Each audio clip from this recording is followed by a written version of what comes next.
Eu estava pensando numa situação que me deixou muito indignado, muito revoltado.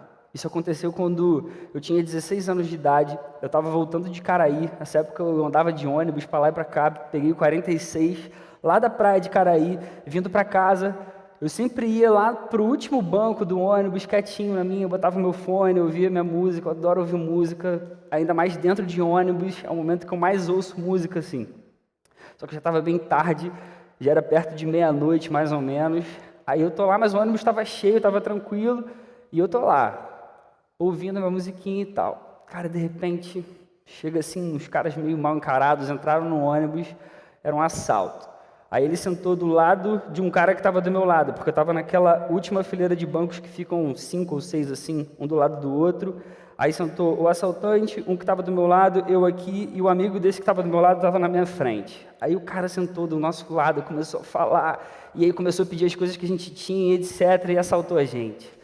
Cara, eu tinha umas paradas que eu gostava muito, assim, na minha mochila. Eu era moleque, eu não tinha muita coisa, mas eu tinha, um disc player. Quem é que lembra o que é um disc player? Quem é que já teve um? Levanta a mão aí, só para não me sentir tão velho, que bom. Ah, uma galera já teve. Cara, nesse tempo, né, tipo assim, foram séculos atrás, nessa época, isso era muito caro. Era um aparelhinho para tocar o CD, que a gente ouvia música. Nessa época, assim, você ter um CD com MP3 com várias músicas era um luxo, assim, era uma parada maneiraça. E eu tinha aquele disc player que eu ouvia música direto, assim. Cara, e o cara levou minha mochila com disc player, com tudo, assim, tinha um perfume meu ali. Cara, eu fiquei revoltado. O cara saiu do ônibus e eu fui para casa, ainda estava meio nervoso, assim, a mão tremendo, a perna meio bamba ainda, assim. E aí eu falando com Deus, Deus, você sabe de todas as coisas, me ajuda a quietar o meu coração, mas eu fiquei indignado, cara. Eu fiquei revoltado com aquele cara que me assaltou, que me roubou. Eu fiquei pensando assim, cara, por que as pessoas fazem isso? Por que as pessoas roubam alguém? Por que alguém, sabe, vai de uma forma totalmente, sei lá, cara, desumana e rouba uma parada de outra pessoa? Enfim, por mais que você tente justificar usando qualquer argumento, isso não entra na minha mente. Não entra na minha mente, assim. Eu fiquei revoltado. Você já se sentiu indignado por alguma situação que aconteceu com você? Você já se sentiu revoltado ou injustiçado ou enganado? Sabe quando acontece alguma coisa assim com a gente que a gente fica irado? Isso já aconteceu com você? O que mais te deixa indignado? O que mais te tira do sério mesmo, assim, a ponto de você ficar revoltado, indignado? Você consegue pensar em alguma coisa aí? Eu quero ler com vocês um texto que vai mostrar para a gente uma indignação que todo mundo que ama Jesus precisa ter no seu coração. Vai mostrar para a gente uma indignação que todas as pessoas que são crentes em Jesus precisam ter. Eu queria ler com vocês Atos, capítulo 17, a partir do verso 16. Você já está com sua Bíblia aberta aí? Vamos ler esse texto? O texto diz assim: enquanto esperava por eles em Atenas, Paulo ficou profundamente indignado ao ver que a cidade estava cheia de ídolos. Por isso, discutia na sinagoga com os judeus e com gregos tementes a Deus, bem como na praça principal, todos os dias, com aqueles que por ali se encontravam. Alguns filósofos, epicureus e estoicos, começaram a discutir com ele. Alguns perguntavam: o que está tentando dizer esse tagarela? Outros diziam: parece que ele está anunciando deuses estrangeiros, pois Paulo estava pregando as boas novas a respeito de Jesus e da ressurreição. Até aí, cara, esse texto é muito maneiro. Paulo, ele está aqui na segunda viagem missionária dele. E aí ele chega a Atenas, na Grécia. Nessa época, Atenas era uma das cidades mais famosas do mundo. A Grécia, nesse tempo, era totalmente influente, era muito influente. Toda a cultura, todos os jeitos e costumes eram influenciados pelos gregos. Por mais que o Império Romano fosse um império que dominava, a parte cultural, a parte artística, a parte filosófica, era dominada pelo pensamento grego. Atenas, naquele tempo, era o centro literário da Grécia e do mundo todo. Todo conhecimento, toda filosofia tinham base ali. A forma de pensar grega era tida como a mais inteligente, a mais rebuscada, aquela que as pessoas gostariam de ter mesmo. E aí Paulo chega nessa cidade, ele chega em Atenas. E aí ele vai se despedir de alguns irmãos que tinham acompanhado ele até ali, e aí ele vai esperar por Silas e Timóteo, que são dois caras que a gente conhece quando a gente lê o Novo Testamento. Então Paulo se despede das pessoas que tinham acompanhado ele até ali, Atenas, e aí ele vai esperar por Silas e Timóteo. E aí, enquanto ele está esperando por Silas e Timóteo, ele começa a andar pela cidade. Ele começa a andar pela cidade e ele começa a ver um monte de ídolo pela cidade. Ele vê tanto ídolo espalhado pela cidade que ele fica indignado. Atenas estava imersa em idolatria. Existiam ali milhares de figuras de deuses e deusas pelas ruas, vários altares para sacrifícios a esses deuses dessa antiga religião grega. Isso era um aspecto tão relevante que distinguia Atenas de outras cidades da Grécia. Isso deixa Paulo indignado, deixa ele irado. Assim como a gente fica numa situação de injustiça que a gente passa, quando alguém rouba a gente, ou quando a gente se sente enganado ou injustiçado. Paulo, ele fica tão indignado que ele começa a expor o evangelho, e ele vai expor o evangelho não só na sinagoga para os judeus e para os gregos que eram tementes a Deus, mas ele começa também a falar na praça pública, meu amigo, para todo mundo que está ali passando, para todo mundo que está se encontrando ali naquele lugar. A praça naquele tempo era um lugar onde homens eruditos se reuniam ali para discutir vários assuntos filosóficos, vários assuntos que eles consideravam importantes. As escolas filosóficas desse tempo tinham suas reuniões ali. Tanto que o texto vai dar esse detalhe para a gente no verso 18, que alguns filósofos epicureus e estoicos começam a discutir com Paulo, eles estavam ali naquele momento. Epicureus e estoicos eram dois grupos filosóficos que se reuniam ali. Por exemplo, os epicureus eram um grupo que tinha início, era uma linha filosófica que começou com Epicuro. O nome Epicureus vem do cara que começou, ele era um filósofo ateniense. Eles acreditavam no acaso. Eles achavam que todas as coisas tinham vindo do acaso. Então a gente tem que aceitar o destino. O que o destino me trouxer, eu aceito. Eles pensavam que se o mundo teve a sua origem na matéria e por acaso, então não era necessário eu acreditar num poder criador. Totalmente antagônico ao Evangelho. Os estoicos começam com um cara chamado Zenão, era um homem de Chipre, é uma linha filosófica que começa mais ou menos 300 antes de Cristo. Eles não acreditavam num Deus pessoal, eles até acreditavam numa divindade totalmente transcendente que a gente não podia nem chegar perto.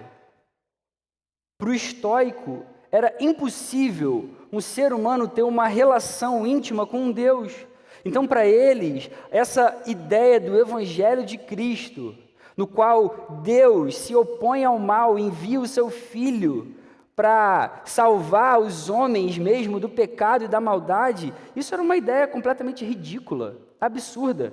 Então foi essa galera que começou a discutir com Paulo naquele tempo ali. E aí dá para perceber por que eles discutiram. Um acreditava no acaso, não existe Deus, o que importa é a sequência natural da vida. O outro acreditava que é impossível ter um Deus que pode se relacionar pessoalmente com o ser humano. E aí vem esse cara e começa a falar de um evangelho, de um tal de Jesus, que é Deus que vem para salvar a nossa vida, que faz o menor sentido.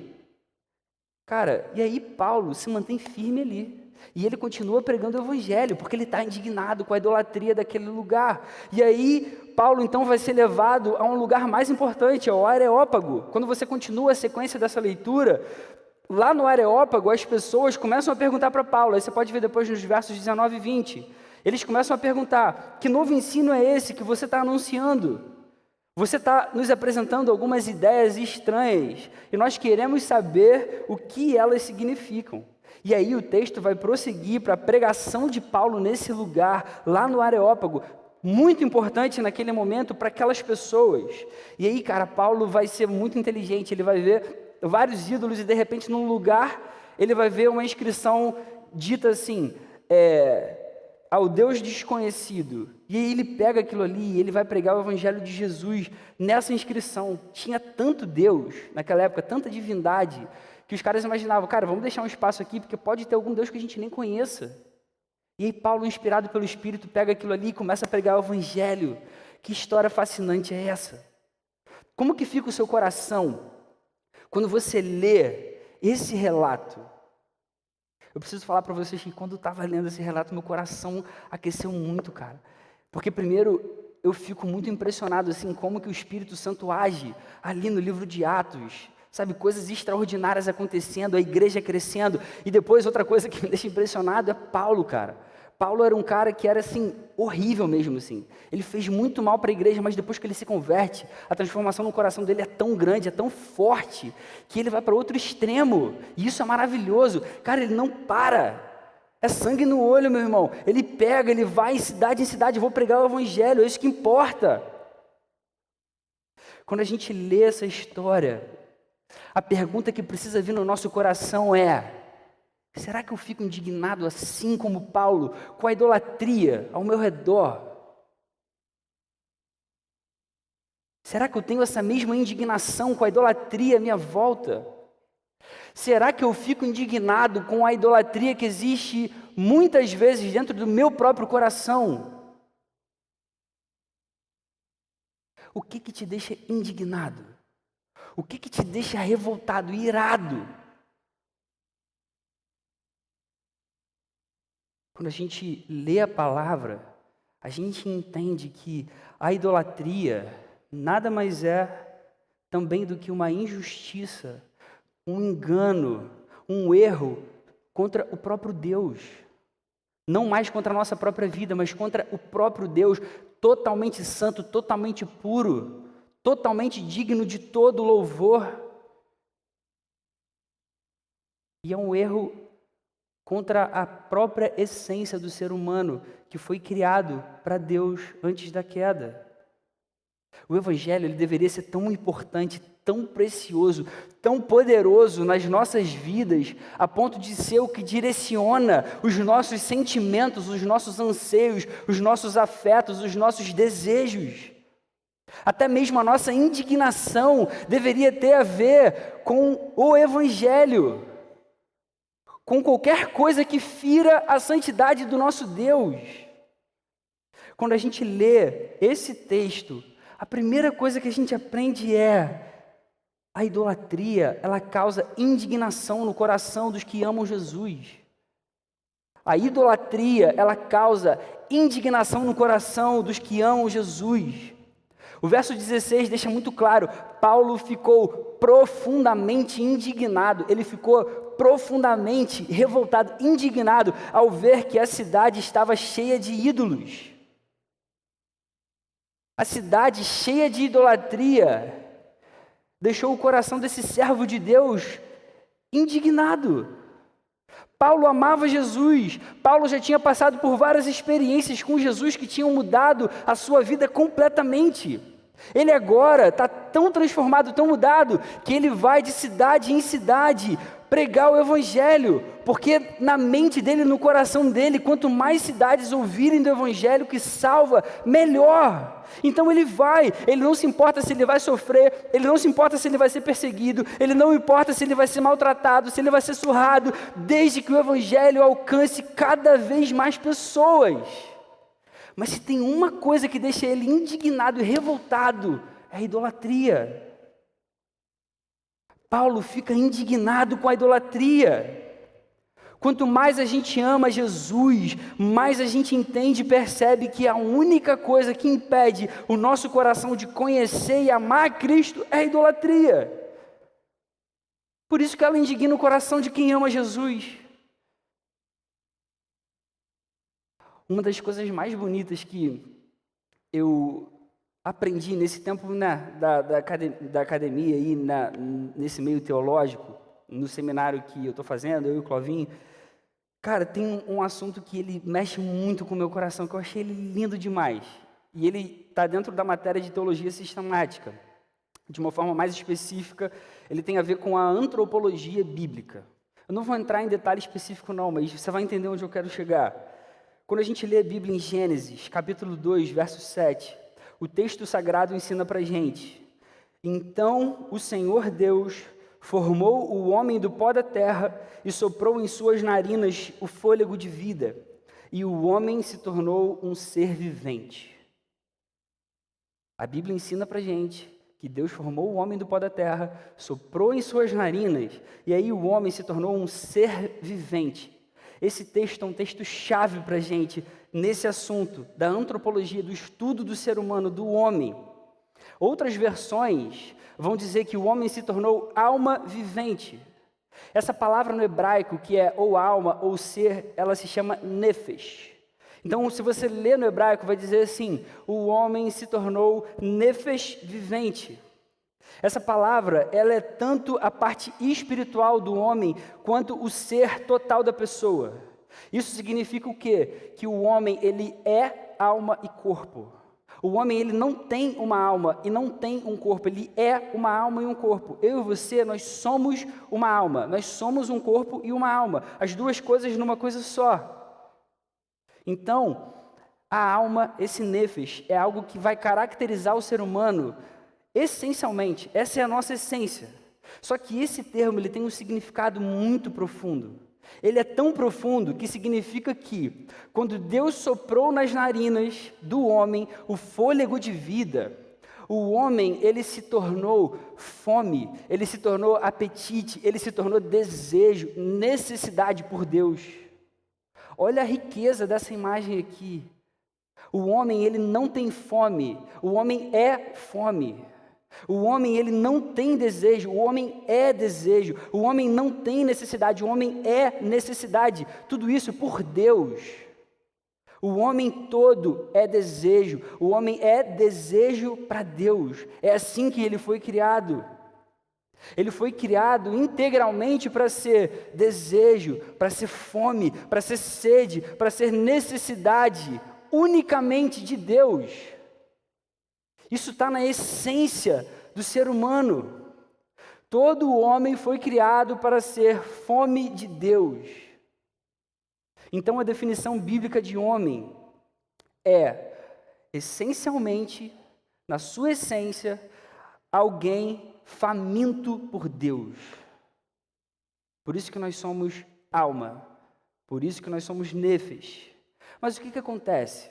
A queda, ela distorceu esse desejo inicial, essencial do homem por Deus. Então o homem, depois do pecado, ele deseja alguma coisa no lugar de Deus. Quando ele não conhece a Deus, ele deseja várias outras coisas. Pelo homem ter sido criado como um desejo para Deus, qualquer coisa que se coloque agora no lugar de Deus, facilmente vira um ídolo. Qualquer coisa na vida do homem, do ser humano, homem e mulher, tem o potencial de virar um ídolo. Porque o homem foi criado como um desejo para Deus. E depois da queda ele perdeu essa relação, essa conexão. Aonde que eu quero chegar? Futebol é pecado? Não, lógico que não é pecado. Mas se o futebol tira a glória de Deus na vida daquelas pessoas que amam isso, aquilo se torna pecado. Se o futebol começa a roubar o tempo do nosso coração que a gente deveria gastar com Deus, que a gente deveria usar para amar a Deus, para buscar a Deus, para ler a sua palavra, aquilo ali pode facilmente se virar um ídolo. Querer ser bonita é pecado? Claro que não. Mas se querer ser bonita começa a roubar a glória que deveria ser dada para Deus, aquilo ali tem um potencial facílimo de virar um ídolo. Se o seu humor começa a ser alterado pela imagem que você vê no espelho, aquilo ali pode ter se virado um ídolo. Instagram é pecado? Claro que não. Não tem nada de mal no Instagram. Mas se a gente perde horas e horas da nossa vida, se o nosso humor começa a depender do número de likes que eu tenho num post que eu coloquei, ou se eu começo a querer exaltar aquela foto ali, eu quero que as pessoas olhem para aquilo ali todo dia e olhem para mim, aquilo ali facilmente se torna um ídolo.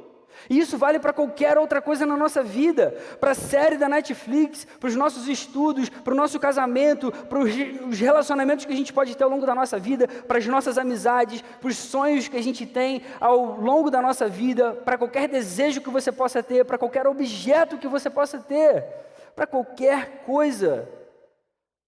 Porque a gente foi criado essencialmente para ser desejo para Deus. E qualquer coisa que se coloque no lugar de Deus na nossa vida, facilmente vira um ídolo.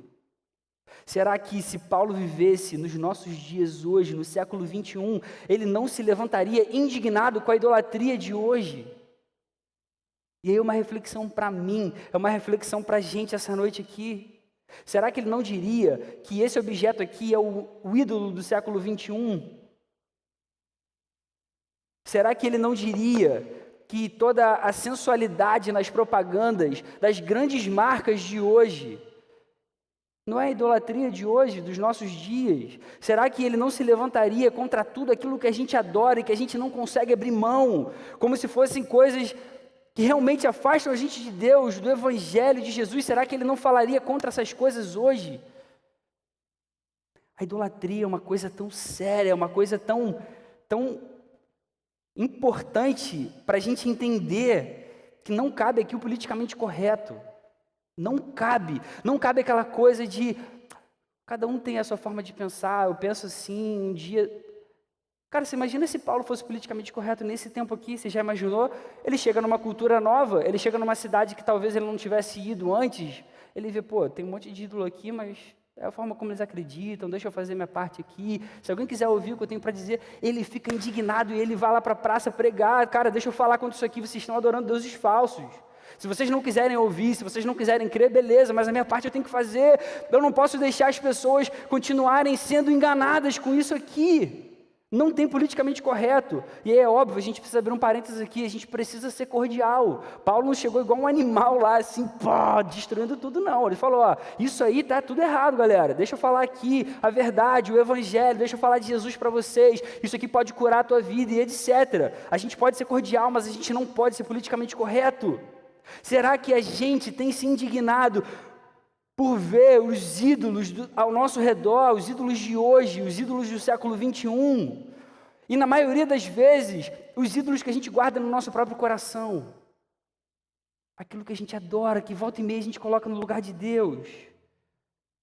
O grande perigo, o grande mal da idolatria é que ela impede o conhecimento do verdadeiro Deus. E a gente que conhece Jesus, a gente precisa ser o primeiro a denunciar a idolatria e a nos indignar com ela, assim como Paulo fez ali em Atenas. O grande problema da idolatria é que ela desvia a glória que deveria ser dada a Deus. E essa glória é dada para qualquer outra coisa que a gente comece a ter um apego e uma afeição. A maioria dos pecados que a gente comete no nosso dia a dia, a probabilidade muito grande de eles terem as suas raízes em idolatrias que a gente guarda no nosso coração.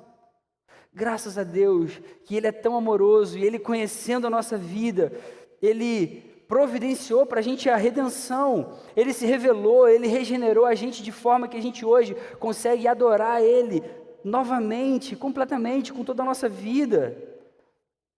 Só Deus pode fazer a gente desejo para Ele de novo.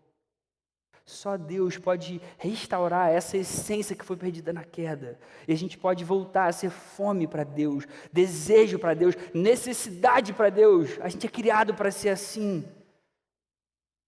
Hoje a gente é regenerado, a gente consegue entender que todas as coisas devem resultar para a glória de Deus. O mundo é dele, a vida é dele, a criação é dele. Tudo deveria ser para ele. Por isso, se a gente ama Jesus, a gente deve se indignar com a idolatria no nosso meio, na nossa sociedade, no nosso bairro e no nosso próprio coração. A gente tem que refletir sobre essas coisas aqui. Agora, o texto vai mostrar para a gente que a única forma de combater a idolatria que destrói a nossa sociedade, os nossos relacionamentos e a nossa própria vida é o Evangelho. Tem uma boa notícia aqui. A segunda coisa que a gente aprende nesse texto é a indignação com a idolatria, ela leva ao anúncio do Evangelho. Graças a Deus por isso. Tem resposta para esse problema. O verso 17 vai dizer, por isso, por Paulo ter ficado indignado, por ter visto tantos ídolos ali na cidade, ele discutia na sinagoga com os judeus e com gregos tementes a Deus, bem como na praça principal. Cara, deixa eu espalhar esse evangelho o quanto antes, para que todo mundo possa ouvir, pelo menos conhecer, saber da verdade.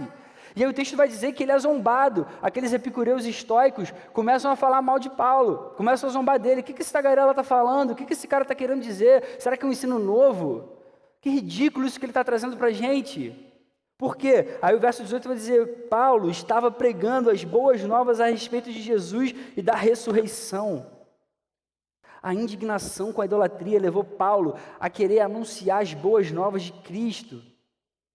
A ira dele com aquilo que ele viu fez ele se mexer, fez ele pregar o evangelho. E isso ensina para a gente uma coisa maravilhosa, que a única resposta eficaz contra a idolatria é o evangelho de Cristo. A única resposta eficaz que pode destruir a idolatria é o evangelho de Jesus. E diante da idolatria, nós também temos que agir assim, comunicando a verdade do que Cristo fez por nós. A gente precisa reconhecer e precisa falar do evangelho assim como Paulo fez. O único poder capaz de destruir um ídolo é o poder de Jesus, é o poder de Cristo.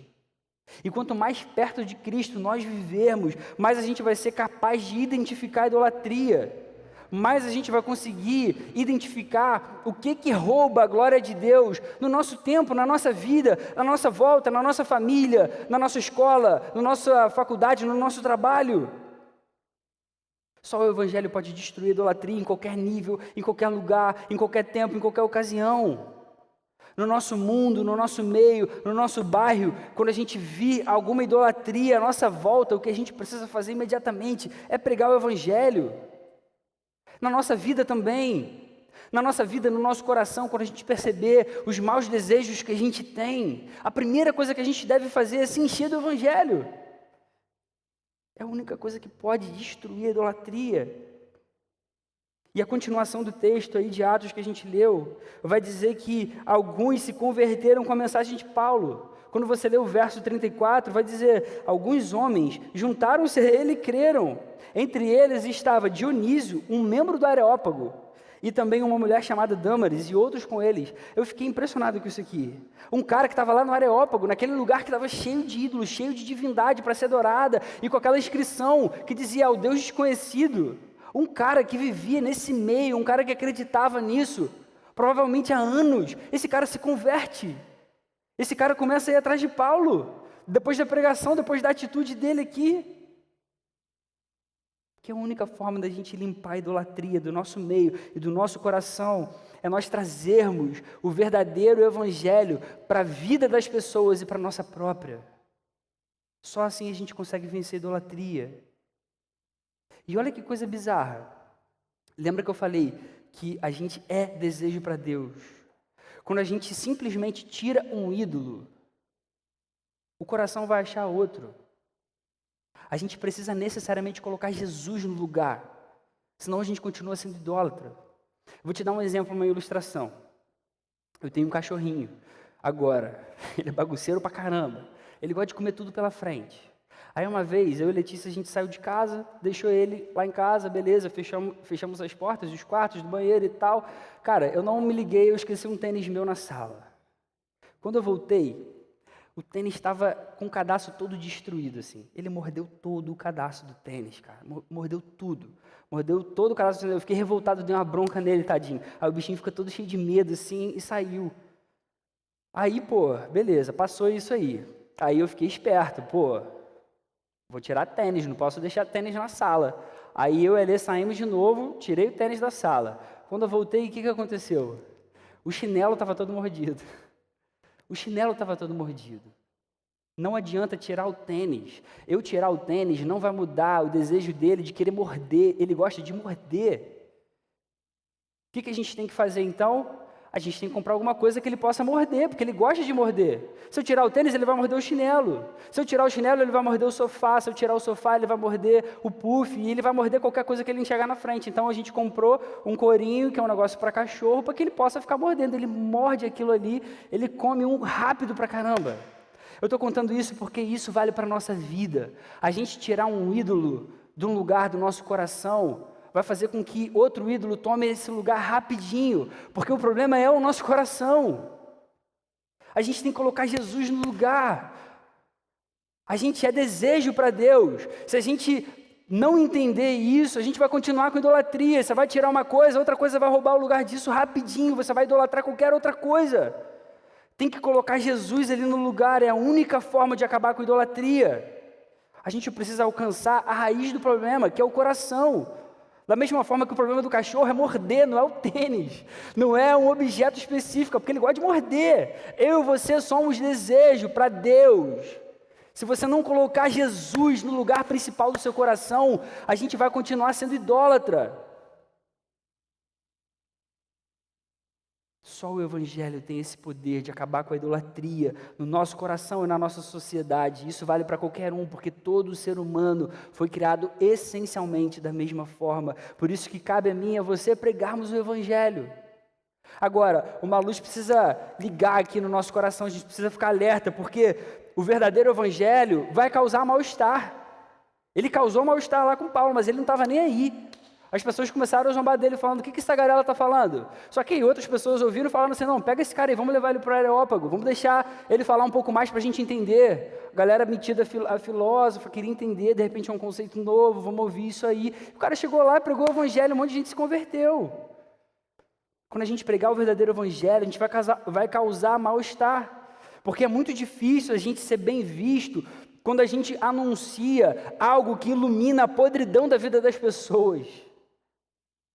É impossível a gente pregar o Evangelho sem falar que a pessoa é má, sem falar que o problema é o pecado que está no coração dela. A gente não tem nada de bom na gente. Ontem eu pude falar isso para a galera do UP aqui. Sabe quando você ouve uma pessoa falando assim, fulano tem um coração bom, fulano é uma pessoa boa, pô. Ele só deu esse... Cara, ninguém é bom, ninguém tem um coração bom, ninguém é bom. Eu e você, a gente é mau. A gente é egoísta pra caramba. Se não fosse o amor e a graça de Jesus na nossa vida... Cara, a gente só ia pensar na gente o tempo inteiro, 24 horas por dia, a gente ia ser altamente idólatra. Mas esse é o nosso chamado, pregar o Evangelho. E se o Espírito Santo quiser, ele vai regenerar o coração. E a nossa mensagem vai ser vida para alguém que ele desejou.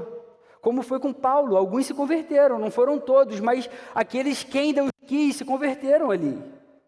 Se a gente chegar ao ponto da indignação com a idolatria no nosso meio, necessariamente a gente vai ser levado a anunciar o Evangelho. A gente precisa trazer essas coisas para o nosso coração.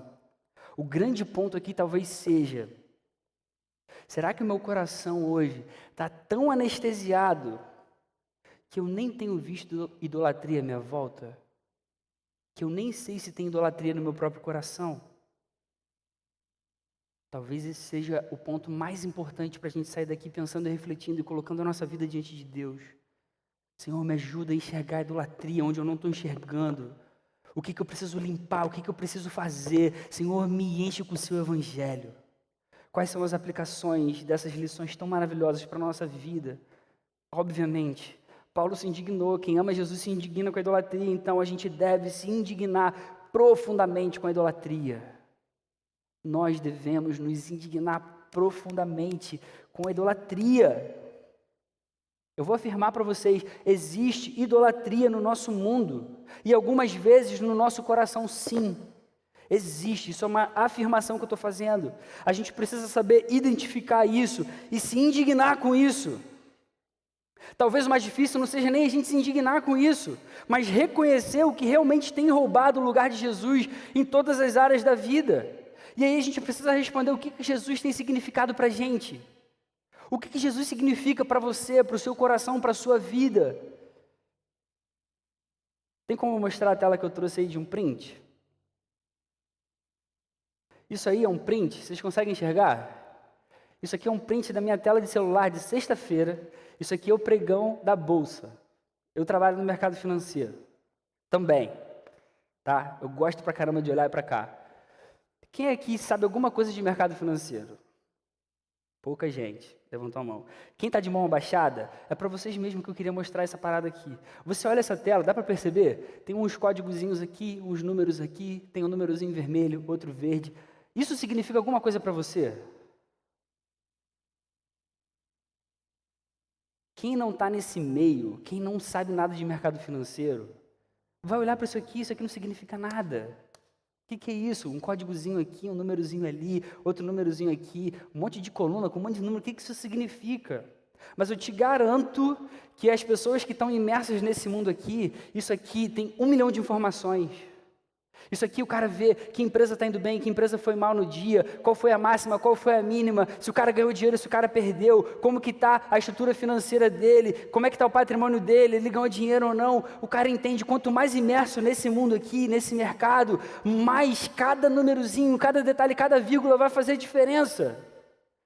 Isso é uma ilustração para a gente que vive o Evangelho de Jesus. Quanto mais imerso na palavra, quanto mais a gente andar com Jesus, quanto mais a gente entender desse mundo, do Evangelho de Cristo, cada vírgula, cada coisinha vai fazer diferença para a nossa vida. Por isso que Paulo se indigna. Porque o Evangelho é tudo para ele, o Evangelho representa muita coisa. Uma idolatria significa que tem um monte de gente sendo enganada, não conhecendo a verdadeira vida.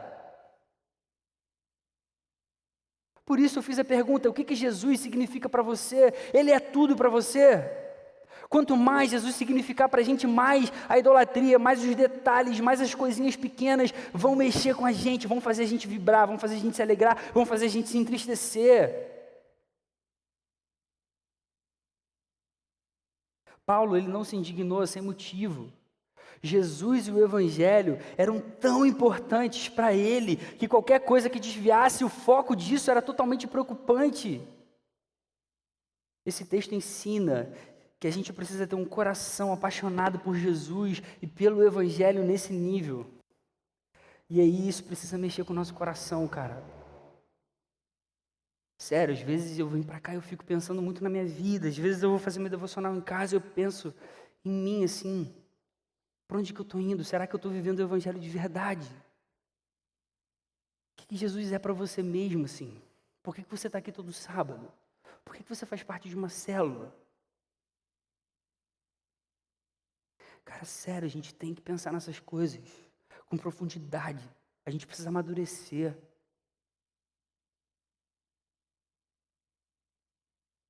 Tipo, imagina uma reunião de oração que só tinham 12 pessoas. Por quê? É sério, cara. Eu não gosto dessa parada, dessas pregações legalistas, não, sabe? Tipo Paul Washer, que chega e sai batendo em todo mundo, sai socando todo mundo. Cara, não quero isso não. Mas tem vezes que a gente precisa parar assim e refletir. Tem vezes que a gente precisa olhar para o nosso próprio coração. O que eu estou fazendo na minha vida? Quanto tempo eu tenho buscado a Deus? Eu estou amando Jesus com todo o meu coração. Eu estou amando Jesus, é tudo para mim. Se eu entrasse numa cidade cheia de ídolo à minha volta, eu ia fazer a mesma coisa que Paulo, ou aquilo ali ia passar despercebido. Que cidade linda! Cara, a nossa vida aqui é muito curta. E eu falo isso para mim, porque isso aqui me incomodou pra caraca. Vocês não fazem ideia quanto esse texto me incomodou quando eu li. Eu falei, Senhor, cara, eu estou tão distante disso aqui. E eu não quero ser assim. A minha vida aqui é tão curta. Amanhã você pode me levar. Como é que vai ser no céu? Eu vou estar diante de um Deus totalmente poderoso, glorioso. O que eu fiz com a minha vida? Eu trabalhei, eu ganhei dinheiro. Para que isso serviu? O que eu fiz por Jesus? O que eu fiz pelo Evangelho? O que eu fiz pelo reino? Será que eu me indignei com a idolatria? Como Paulo se indignou aqui?